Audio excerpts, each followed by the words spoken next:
The torrential rain in the southern city is still falling, as if it were about to submerge the entire city.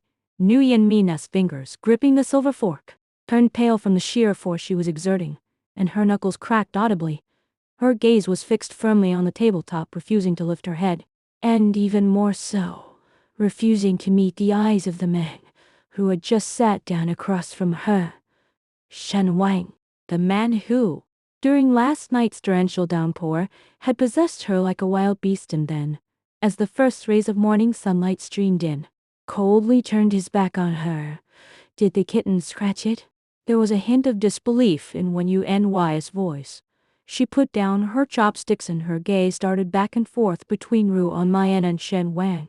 The air seemed to freeze, leaving only the sound of rain outside the window and Ruan Mian's thunderous heartbeat echoing in the silence. Shen Wang, however, seemed as if nothing had ever happened. He leaned lazily against the back of his chair, his slender fingers casually tracing the rim of the milk glass.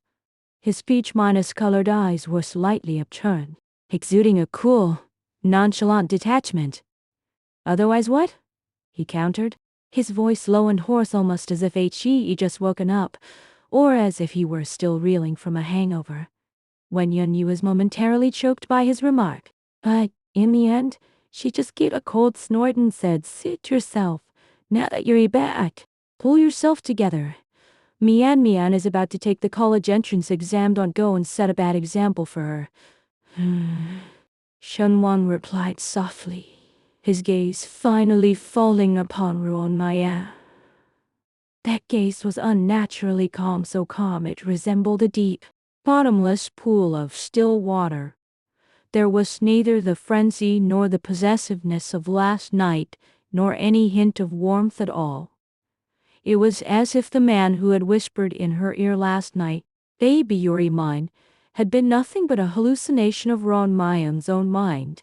Ruan Mian's heart sank little by little, plunging into an endless icy abyss. She had thought that even if only by a tiny bit, he'd feel at least a slight difference toward her. After all, they were officially brother and sister after all. He'd been raising her for 15 years. But it turned out that in his eyes, she was no different from those women he brought home last night. He's just a toy he picked up on a whim. Mian, what are you spacing out for? Hurry up and eat breakfast. Later you've got to head to school. When Yuan's voice pulled Ruan Mian back from her chaotic thoughts. "Oh, sure," Ruan Mian said nervously, grabbing the sandwich and taking a bite, but she couldn't taste a thing. Shen Wang's gaze lingered on her for a moment. He noticed that the marks he'd left on her pale, slender neck had already been concealed by the high collar of her school uniform, leaving only a faintly rosy lobe exposed. His eyes darkened slightly, and he picked up the milk, downing it in one gulp before rising to his feet. "I'm full." He turned around and was about to head upstairs, as if everything here had nothing to do with him. "Shen Wang," when Yinyi called out to him, "You absolutely have to attend your father's celebration party tonight.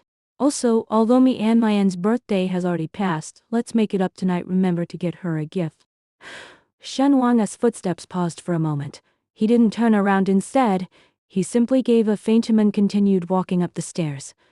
Adam felt like a dull blade, slicing into Ruan Mian's heart again and again. A celebratory banquet to mark the occasion and make up for a missed birthday. It turned out that, in Mom Wen's eyes, he was the indispensable protagonist while she was merely a pitiful creature who had been given charity and whose birthday needed to be made up for. Ruan Mian put down the sandwich in her hands. He simply couldn't bring herself to eat anymore. "I'm all set now, Miss Wen. He'll head to school first." She stood up, her voice trembling slightly. When Yinyi frowned slightly as if she wanted to say something, but in the end she just waved her hand and said, "Go ahead." Ruan Mian practically ran out of the Shen family's villa as if fleeing for her life. The rain outside hadn't stopped yet, and she hadn't brought an umbrella, so she could only stand under the eaves, trying to shelter from the rain. The cold raindrops struck her face. Mingling with her tears, she couldn't tell any more whether they were raindrops or tears. What should she do? Last night's madness felt like a nightmare, And when she finally woke up, she found herself still trapped in this golden cage called the Shen family with nowhere to escape. That's cool. Ruan Mian spent the morning in a daze.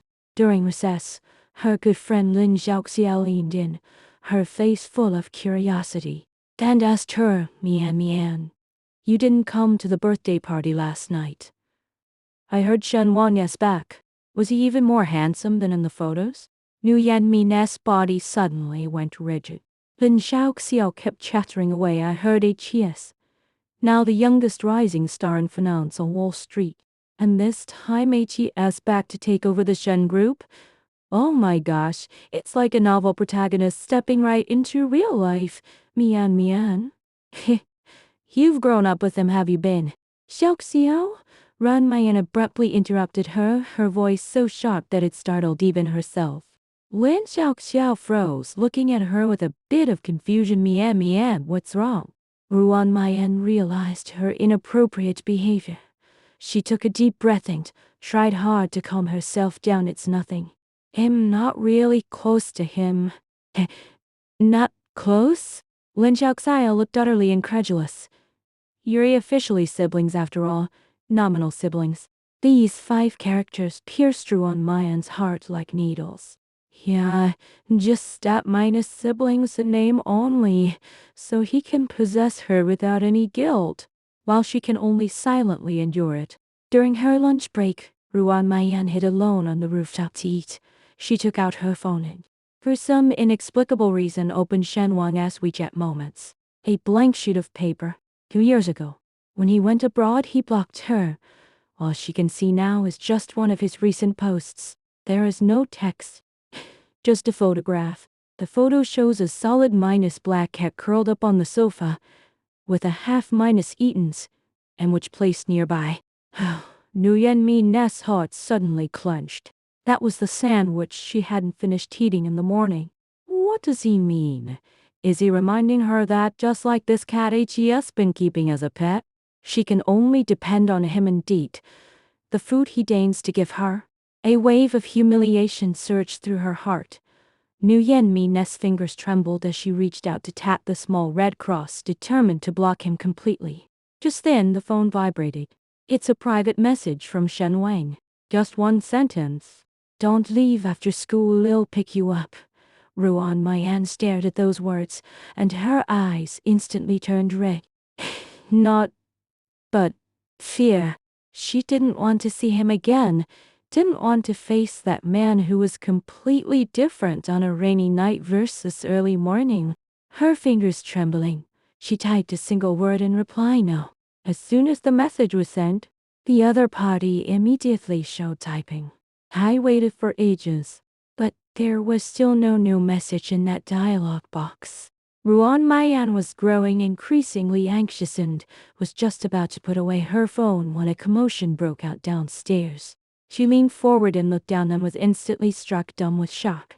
Shen Wang stood in the rain beneath the teaching building. He was holding an umbrella, his black T-shirt soaked through by the rain, clung tightly to his body, outlining his strong, fluid muscle contours. In his hand, he held a black umbrella, but he hadn't opened it. He just stood there, his gaze fixed intently on the rooftop, as if he could pierce through the thick curtain of rain and see her. The students around them were stunned, and whispers surged in like a tide. Oh my gosh, who is that? So handsome. It looks like Shen Mian, parent of this group. How come HES here at our school? Is he waiting for someone? Ruan Mian wanted to hide, but it was already too late. Meng's gaze locked onto her. He opened his umbrella, stretched out his long legs, and walked toward the teaching building.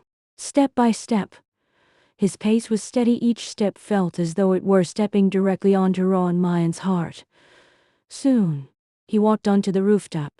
Raindrops trickled down the tips of his hair, leaving streaks of water on his handsome face. He gazed at Ruan Mian, his eyes as deep and mysterious as the sea before a storm. Why do you say no? He asked, his voice hoarse and low, carrying a hint of unquestionable authority. Ruan Mian felt her heart race as he stared at her.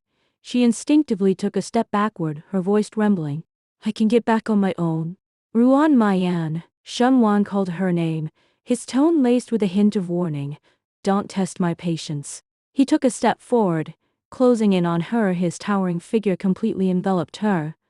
Do you really think you still have the right to refuse? Ruan Mian was backed into a corner by him. With nowhere left to retreat, she looked at his face, so close now that she could almost touch it, and caught the faint scent of tobacco mingled with the dampness of rain, creating an aura that sent shivers down her spine. Shen Wang, what on earth do you want? She finally couldn't hold it in any longer and burst into tears. Let's just pretend what happened last night was a mistake. Let's forget about it, okay? Forget it? Shen Wang seemed to have heard some colossal joke. He let out a low chuckle, yet his laughter carried a hint of cruelty. Ruan Mian, you carry my scent, my kiss marks, even my child. How could I ever forget you? Child? Ruan Mian was stunned, her mind going completely blank. What child? She's not pregnant. Hong Wang looked at her, a bewildered expression, his eyes growing even more sinister. He pulled something out of his pocket and threw it onto the ground in front of her. It's a small glass bottle containing a white pill. Birth control pills. He spat out the 3 words coldly.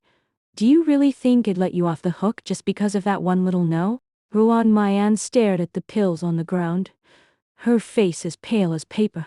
It turned out he hadn't let her go, he just didn't want her to get pregnant. HES just using this method to remind her that she doesn't even qualify to bear him a child. Take it, Shen Wang commanded. Eat it. Ruan Mian's whole body was trembling. She crouched down, picked up the pill, and tears began to fall, one by one, into the palm of her hand. She put the pill into her mouth and swallowed it down with rainwater. A bitter taste spread throughout my mouth, even more bitter than Coptis. Shen Wang watched as she swallowed the pill, and only then did her expression ease up slightly.